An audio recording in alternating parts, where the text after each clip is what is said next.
त्रेता युग में अयोध्या के सूर्यवंशी राजा दशरथ की 3 रानियों कौशल्या, सुमित्रा और कैकेयी से 4 पुत्रों का जन्म हुआ, जिसमें श्री राम माता कौशल्या के पुत्र लक्ष्मण और शत्रुघ्न माता सुमित्रा के और भरत माता कैकेयी के पुत्र थे।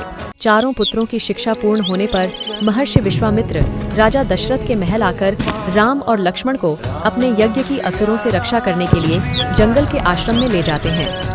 विश्वामित्र के आश्रम में श्री राम ताड़का का वध करके आश्रम की रक्षा करते हैं। ताड़का वध के बाद महर्षि विश्वामित्र श्री राम और लक्ष्मण के साथ जनकपुरी की ओर रवाना होते हैं।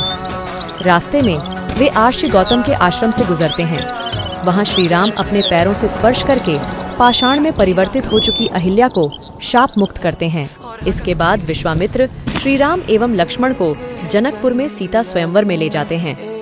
वहां भगवान श्री राम शिव जी का पिनाक धनुष तोड़ देते हैं। इसके बाद दशरथ जी के 4 पुत्रों का विवाह राजा जनक व उनके छोटे भाई कुशध्वज की पुत्रियों से होता है। श्री राम का विवाह सीता से, लक्ष्मण जी का विवाह उर्मिला से, मांडवी का विवाह भरत से और शत्रुघ्न का विवाह श्रुतकीर्ति से होता है। देवासुर संग्राम में दशरथ का रानी कैकेयी ने साथ दिया था। दशरथ 2 वरदान मांगने का वचन देते हैं। श्री राम के राज्याभिषेक की तैयारी के दौरान मंथरा के उकसाने पर रानी कैकेयी श्री राम को 14 वर्ष का वनवास और अपने पुत्र भरत को अयोध्या का राजा बनाने का वरदान मांगती है।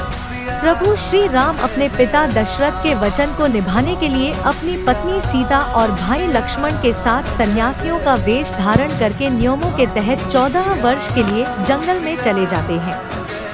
प्रभु श्री राम लक्ष्मण और माता सीता को निषादराज केवट नाव से गंगा पार कराते हैं।